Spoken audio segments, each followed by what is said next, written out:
Hi students, good morning all of you. Today I am going to discuss about the topic various fungal diseases. వాటి గురించి ఈరోజు క్లాస్లో discuss చేసుకుందాం.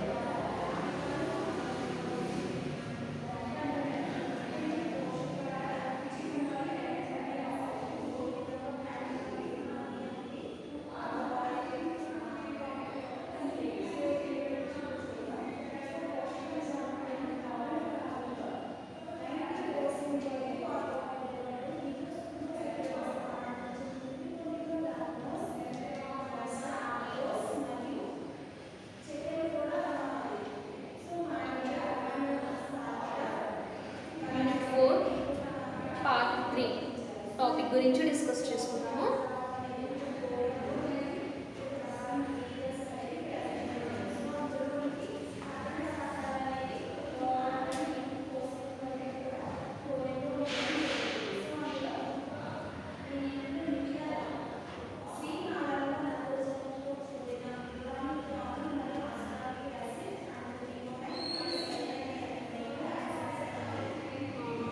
Topic గురించి discuss చేసుకున్నాము.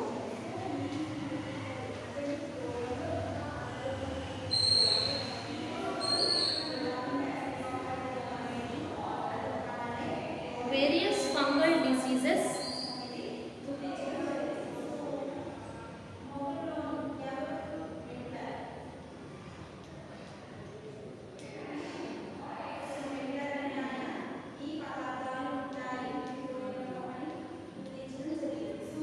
various fungal diseases that are commonly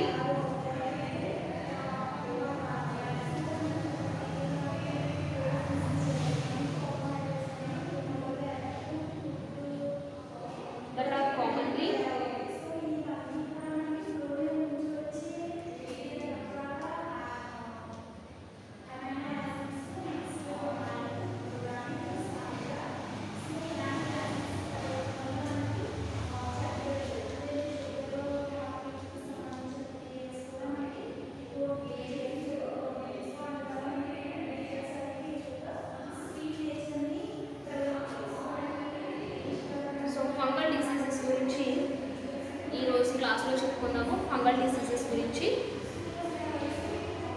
so ఇక్కడ fungal diseases చెప్పుకునే ముందు ఈ అంటే ఒక ఫిష్ ఒక పాండ్ని కల్చర్ చేయాలనుకున్నప్పుడు ఒక పాండ్ని కల్చర్ చేసాం. ఫిషెస్ కానీ అదర్ యాక్వా ఆర్గానిజమ్స్ కానీ కల్చర్ చేయాలనుకున్నప్పుడు ప్రాపర్గా హైజీన్ కండిషన్స్లో ఉండాలి. లేకపోతే ఈ పారాసైట్స్ వల్ల కానీ లేదా బ్యాక్టీరియా, ఫంగల్, వైరస్ డిసీజెస్ అనేవి రావడం జరుగుతుంది. ఎప్పుడైతే ఈ డిసీజెస్ అనేవి వస్తాయో అప్పుడు ఆటోమేటిక్గా ఈ ప్రొడక్షన్ అనేది తగ్గిపోతుంది. తగ్గిపోయి ఎకనామికల్గా వాళ్ళు ఫార్మర్స్ లాస్ అవ్వడం జరుగుతుంది. కాబట్టి దానిలో వచ్చేటువంటి ఫిషెస్లో వచ్చేటువంటి పర్టికులర్ ఫంగల్ డిసీజెస్ ఏంటి అని అబ్జర్వ్ చేసినట్లయితే చూద్దాం.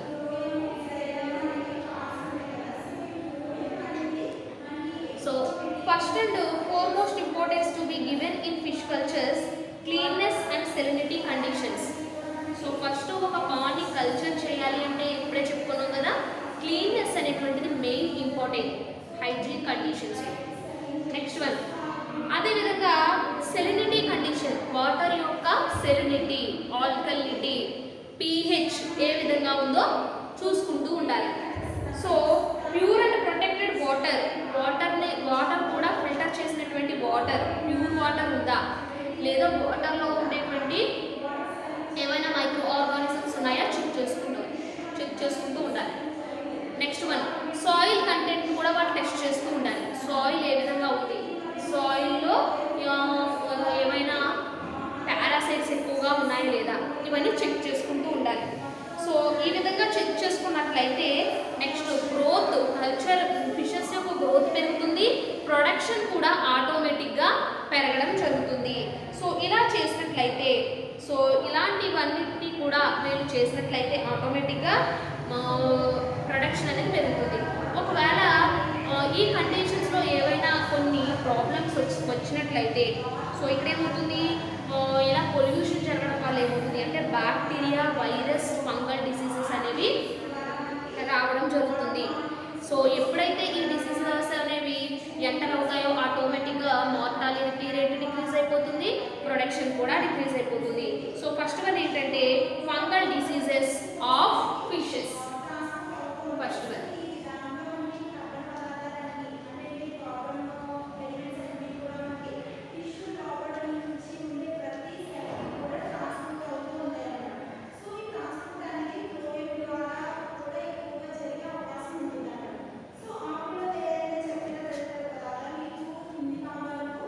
Fungal diseases of fishes.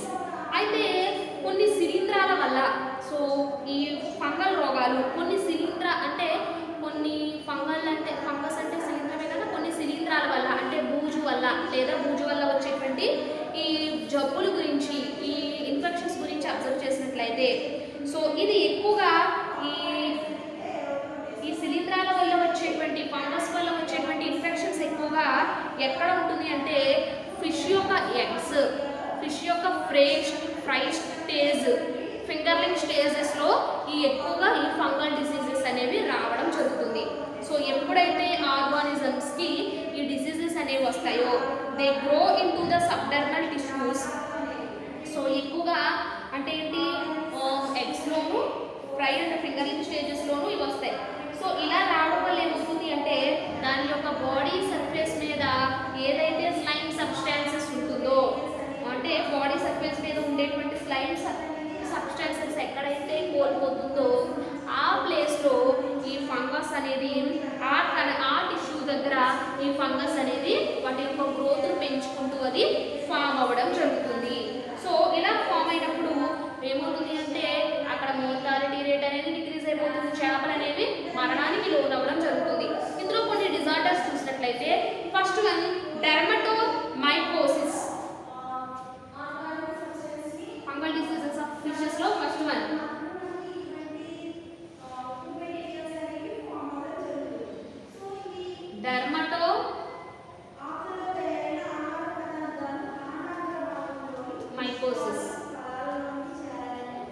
డెర్మటోమైకోసిస్. ఇది ఈ డెర్మటోమైకోసిస్ అనేటువంటిది మీరు అబ్జర్వ్ చేసినట్లయితే సో ఇది ఉమైసిటిస్ అనేటువంటి ఆర్డర్కి చెందినటువంటి ఫంగస్ వల్ల ఈ డెర్మటోమైకోసిస్ అనేటువంటి డిసీజ్ అనేటువంటిది రావడం జరుగుతుంది. సో ఈ డిసీజ్ అనేది ఎక్కడ వస్తుంది ఎక్కువగా అంటే ఫిష్ యొక్క, ఈ డిసీజ్ అనేటువంటిది ఫిష్ యొక్క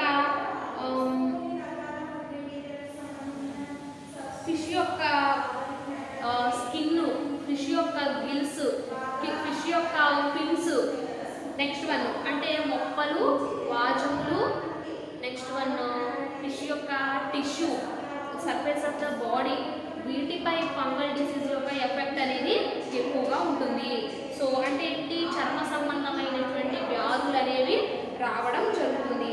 సో ఇందులో ఏంటంటే ఏవైతే డెర్మటోమైకోసిస్కి సంబంధించినటువంటి ఏవైతే ఈ కొన్ని ఫంగస్ అనేవి మనం అబ్జర్వ్ చేసినట్లయితే కొన్ని ఫంగస్ ఉంటాయి. సో ఆ ఫంగస్ ఏంటి అంటే ఎక్లియా, రాస్తాను కొన్ని ఎగ్జాంపుల్స్ రాస్తాను. ఎక్లియా, ఇఫెనోమైసిస్,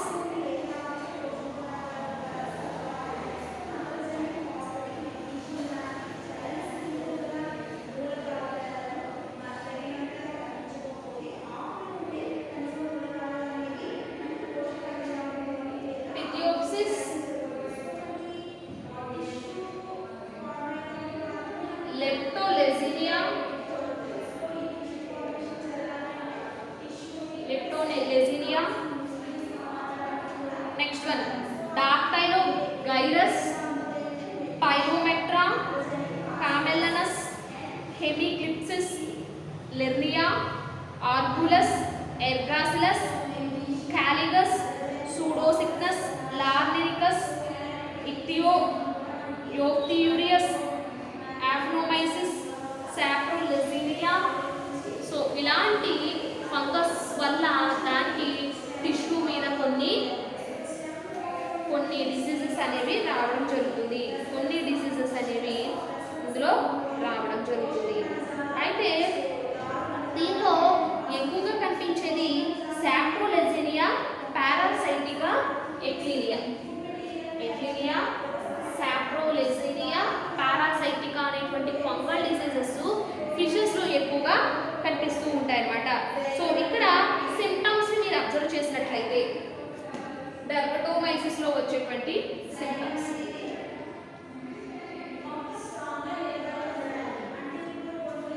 సిమ్టమ్స్, మీరు అబ్జర్వ్ చేసినట్లయితే ఏ సిమ్టమ్స్ వస్తాయి అంటే, సో దీనిలో ఈ చర్మంపై అంటే ఫిష్ యొక్క చర్మంపై టిష్యూపై ఇది ఏం చేస్తుందంటే అటాచ్ అయిపోయి ఈ మైసీలియం అనేటువంటి ఈ ఫంగస్ ఏదైతే ఉందో ఈ ఫంగస్ దాని యొక్క టిష్యూలోకి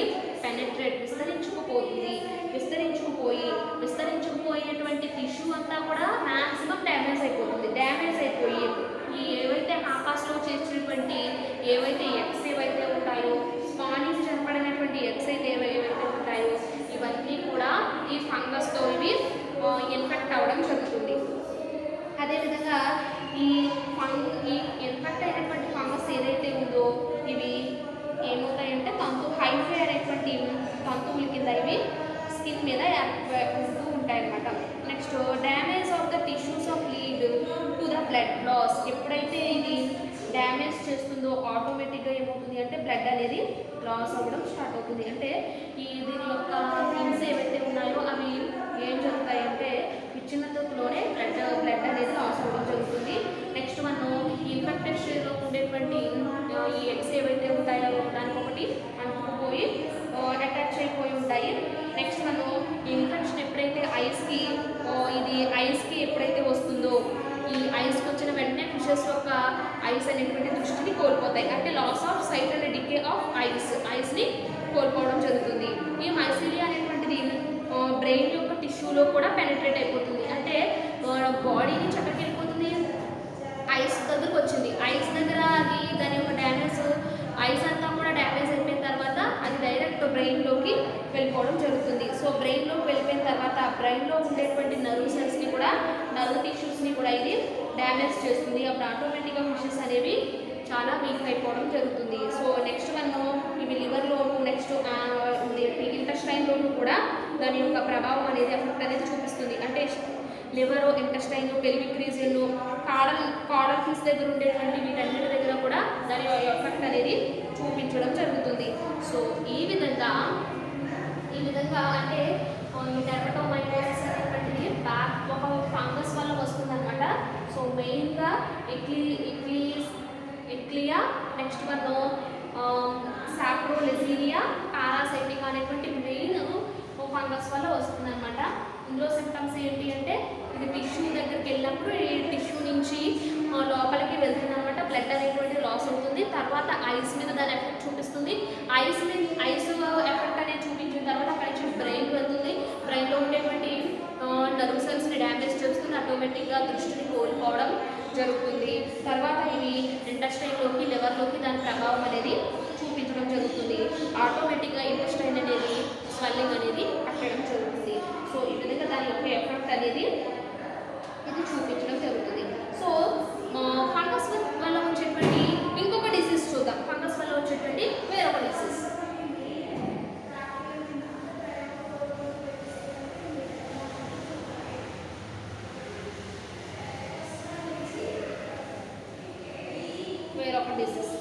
బ్రాంకియోమైకోసిస్.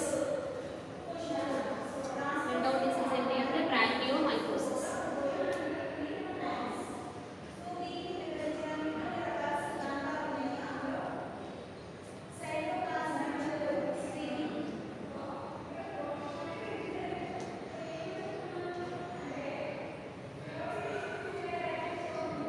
బ్రాంకియోమైకోసిస్ మైకోసిస్. సో ఈ బ్రాంకియోమైకోసిస్ అనేటువంటిది కొన్ని రకాల ఫంగస్ వల్ల ఈ డిసీజ్ అనేది రావడం జరుగుతుంది. సో ఇక్కడ చూద్దాం. బ్రాంకియోమైసిస్ డెమిగ్రాన్స్, బ్రాంకియోమైకోసిస్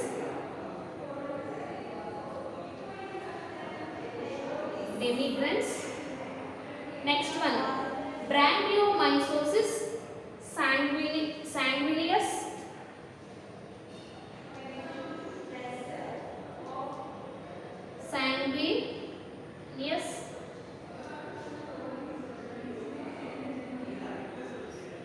Branchiophycomycetes,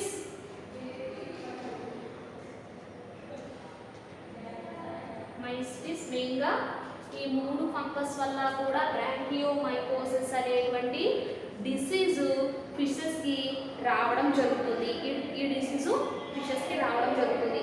ఈ ఫిషెస్లో ఏం జరుగుతుంది? ఆల్రెడీ బ్రాంకియో అన్న బ్రాంకియోల్స్ అనేటువంటి ఎక్కడ కనిపిస్తాయి? మనకి లంగ్స్ లోపల కనిపిస్తాయి. అంటే ఇది రెస్పిరేటరీ డిజార్డర్ అని చెప్పుకోవచ్చు. అంటే బ్రాంకై దగ్గర ఉండేటువంటి మొప్పల దగ్గర, విల్స్ దగ్గర ఉండేటువంటి ఈ రెస్పిరేటరీ లోపల, ఇది మొప్పల లోపల ఉండేటువంటి బ్రాంకియోల్స్ ఏవైతే ఉంటాయో వాటి లోపలికి ఎంటర్ అయిన తర్వాత అక్కడ బ్లడ్ యొక్క సప్లైని ఆపివేయడం జరుగుతుంది. అంటే లోపలికి వెళ్ళిపోయి రెస్పిరేటరీ ట్రాక్ ద్వారా లోపలికి వెళ్ళి దాని యొక్క బ్లడ్ సప్లైని ఇది ఆపడం జరుగుతుంది.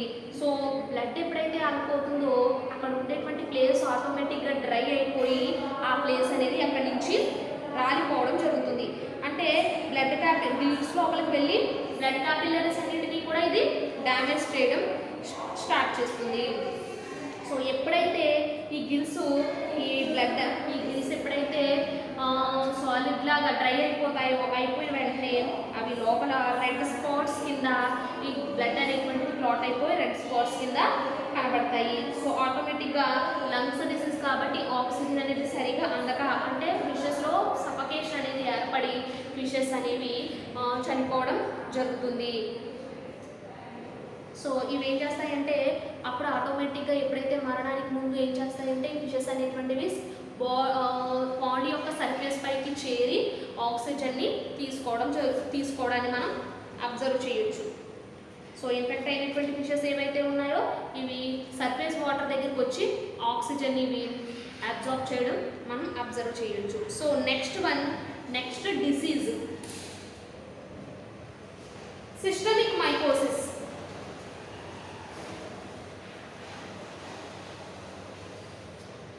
అంటే ఇప్పటిదాకా ఏం చెప్పుకున్నాము? బ్రాంకియోమైకోసిస్, next one డెర్మటోమైకోసిస్.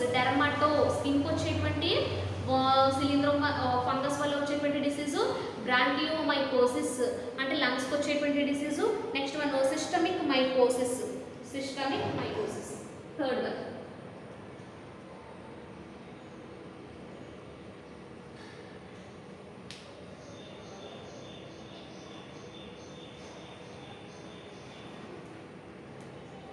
Systemic mycosis. So ఇప్పటివరకు కూడా స్కిన్కి వచ్చేటువంటి డిజార్డరు, బ్రాంకియో అంటే శ్వాసనాళంకి వచ్చేటువంటి డిజార్డరు, వీటి గురించి డిస్కస్ చేసుకున్నాం. సో ఇక్కడ సిస్టమిక్ మైకోసిస్ అనేటువంటిది చూసినట్లయితే ఇది లోపల ఫిష్ యొక్క ఇంటెస్టైన్ ఏదైతే ఉంటుందో, అంటే ఫిష్ యొక్క ఇంటర్నల్ సిస్టమ్స్ని ఇది డ్యామేజ్ చేయడం స్టార్ట్ చేస్తుంది. అంటే ఈ ఏదైతే ఉందో, సో ఇది ఇక్తియోఫోరస్ అసలు ఇది ఏ శిలీంధ్రం వల్ల వస్తుంది, ఏ ఫంగస్ వల్ల వస్తుంది అని అబ్జర్వ్ చేసినట్లయితే ఇది ఇక్తియోఫోయిస్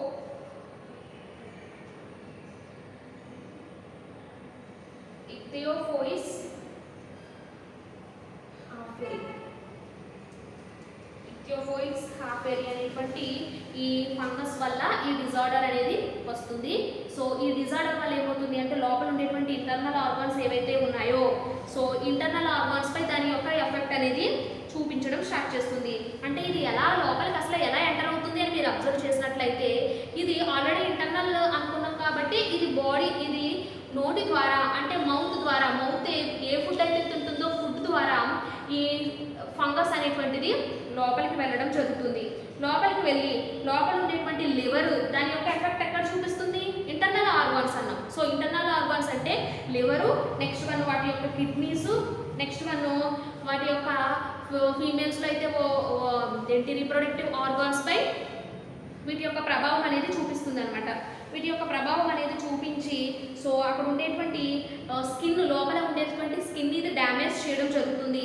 ఫలితంగా లోపల ఏంటి అంటే ఈ వౌండ్స్ ఏవైతే ఉన్నాయో ఈ గాయాలు అనేవి ఏర్పడడం జరుగుతుంది. ఈ systemic mycosis also caused by the infection of internal system with Penicillium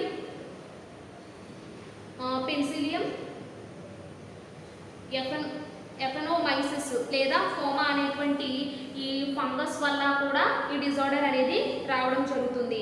so next one control measures. దీన్ని ఎలా కంట్రోల్ చేయొచ్చు? ఈ సిస్టమిక్ మైకోసిస్ అనేటువంటి దాన్ని ఎలా కంట్రోల్ చేయొచ్చు? Control measures. సో ఎలా కంట్రోల్ చేయొచ్చు అని మీరు చేసినట్టయితే ఇక్కడ అంటే నియంత్రణ పద్ధతులు.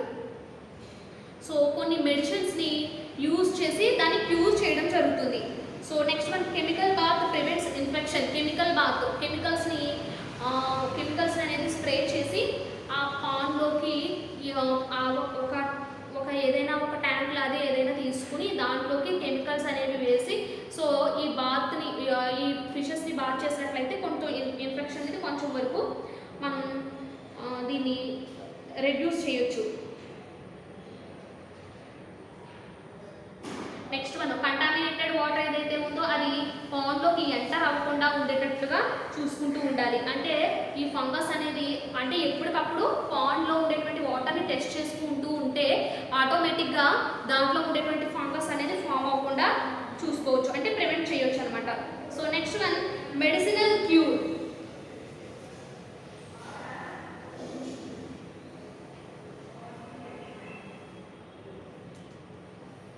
Next one medicinal cure.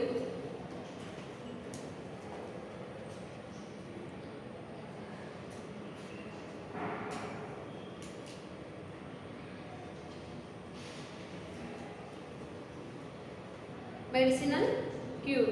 So ఇక్కడ కొన్ని మెడిసిన్స్ అనేవి ఇవ్వడం జరుగుతుంది. సల్ఫామెథనిన్, టెర్రామైసిన్, ఎరిథ్రోమైసిన్, థయోసైనేట్, కాలోమెల్ వంటి మెడిసిన్స్ని ఇవ్వడం ద్వారా ఇటువంటి డిజార్డర్ని క్యూర్ చేయడం జరుగుతుంది. సో ఏంటా మెడిసిన్స్ అని ఒకసారి చూసినట్లయితే సల్ఫామెథనైన్,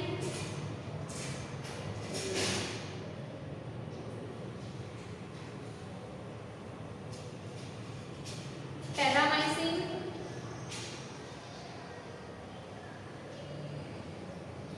ఎరిథ్రోమైసిన్,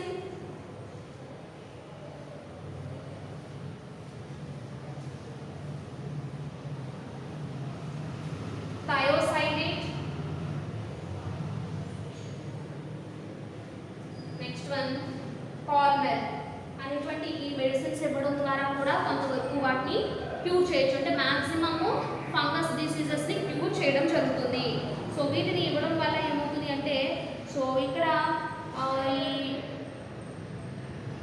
ఏవైతే ఇన్ఫెక్ట్ అయినటువంటి ఐస్ ఉన్నాయో ఆ ఐస్కు వాటిని మెడిసిన్గా ఇవ్వడం జరుగుతుంది. సో ఇది చన్నా స్ట్రైయేటస్ అనేటువంటి ఫిష్లో ఇలా ఇవ్వడం జరుగుతుంది. Next one chemical bath.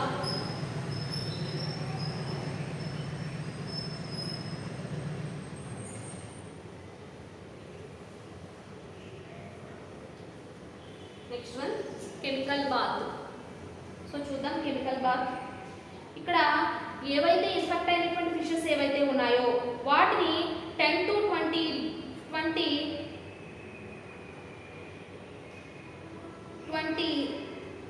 20% ఉండేటువంటి ఫినాక్సీ ఈథర్ అనేటువంటి వాటిలో ఇన్ఫెక్షన్ రాకుండా వీటిని అంటే ఈ వాటిలో ఇన్ఫెక్ట్ అయినటువంటి ఫిష్ ఏదైతే ఉంటుందో వాటిని ఈ వాటర్లో డిప్ చేయడం ద్వారా ఏమవుతుంది అంటే కొంతవరకు ఇన్ఫెక్షన్ అనేది రెడ్యూస్ చేయడం జరుగుతుంది. Next one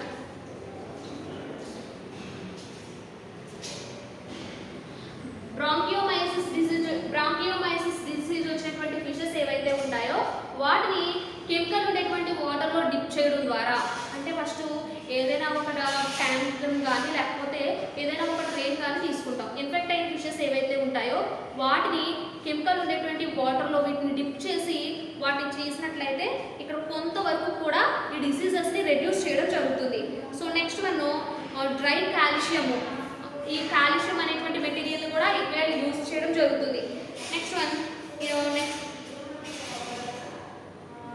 sodium chloride. Sodium chloride అనేటువంటి సొల్యూషన్లో సో 30 minutes ఈ ఫిషెస్ అనేవి స్విమ్ చేసేటట్టు చేసినట్లయితే కొంతవరకు కూడా ఈ ఫంగస్ అనేది పోవడానికి ఆస్కారం ఉంటుంది. సో నెక్స్ట్ 0.5 ml ఫార్మలిన్ సొల్యూషన్లో సో ఈ ఫంగల్ సెల్స్ అన్ని కూడా ఇక్కడ ఏమవుతాయంటే డీజనరేట్ అయిపోతాయి. ఇవి డిజాపియర్ అయిపోవడం అబ్జర్వ్ చేయొచ్చు.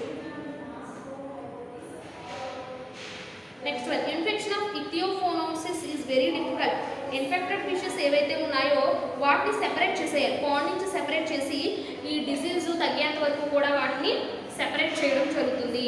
నెక్స్ట్ వన్ అంటే ఫిషెస్ని 30 meters లేదా 100 ppm కాపర్ సల్ఫేట్ లేదా 15 to 20 ppm formalin 100 ppm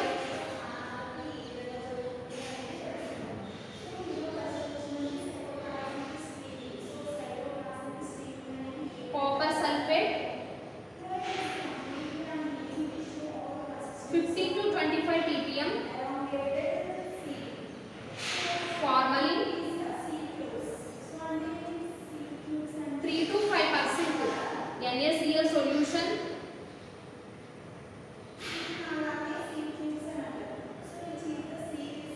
1 to 4 ppm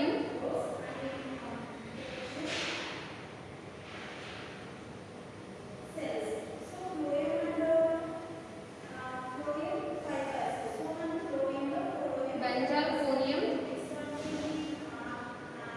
chloride solution. So వీటిలో ఫిషెస్ని డిప్ చేసినట్లయితే ఆటోమేటిక్గా ఈ ఇన్ఫెక్షన్ యొక్క రేట్ అనేది చాలా డిక్రీజ్ అవుతుంది. సో ఈ విధంగా కొన్ని ఇన్ఫెక్షన్స్ ఎక్కువగా ఫిషెస్ పై ఈ ఇన్ఫెక్షన్స్ అనేవి ఎప్పుడైతే వస్తాయో వీటిని కెమికల్ వాటర్లోను లేకపోతే కెమికల్ సొల్యూషన్స్లోను వీటిని ఏం చేస్తారు, వీటికి డిప్ చేయడం వల్ల కొన్ని డిసీజెస్ని వీళ్ళు క్యూర్ చేయడం జరుగుతుంది. సో ఈ రోజు క్లాస్లో ఏంటి అంటే ఫంగస్ వల్ల వచ్చేటువంటి డిజార్డర్స్ గురించి అంటే ఏం చెప్పుకున్నాం. ఫస్ట్ డిజార్డర్ వచ్చేసి డెర్మటోమైకోసిస్, బ్రాంకియోమైకోసిస్, సిస్టమిక్ మైకోసిస్. నెక్స్ట్ వాటి యొక్క సిమ్టమ్స్, నెక్స్ట్ వాటిని తీసుకునేటువంటి మెడిసిన్ ఏదైతే తీసుకుంటామో అన్నది ఎలా చేస్తే ఇది క్యూర్ అవుతుంది అన్న టాపిక్స్ గురించి ఈరోజు క్లాస్లో డిస్కస్ చేసుకున్నాము. నెక్స్ట్ క్లాస్లో నెక్స్ట్ టాపిక్ గురించి డిస్కస్ చేస్తాం.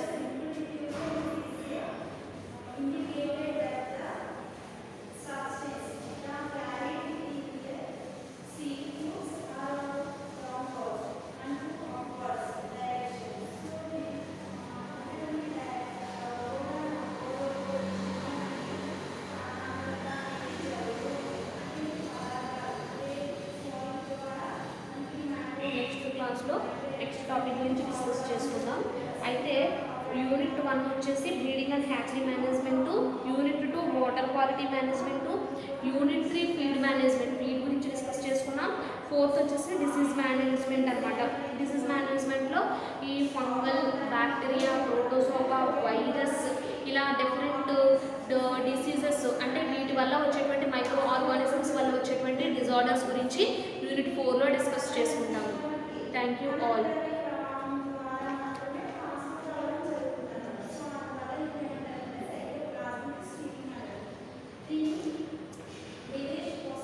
అంటే ఇలా కొన్ని డిజార్డర్స్ గురించి ఈ క్లాస్లో నేర్చుకున్నాము. సో నెక్స్ట్ క్లాస్లో economics and marketing, fisheries extension, fish genetics ఇవన్నీ కూడా నెక్స్ట్ టాపిక్లో నెక్స్ట్ వీటి గురించి డిస్కస్ చేసుకున్నాము. Thank you everyone.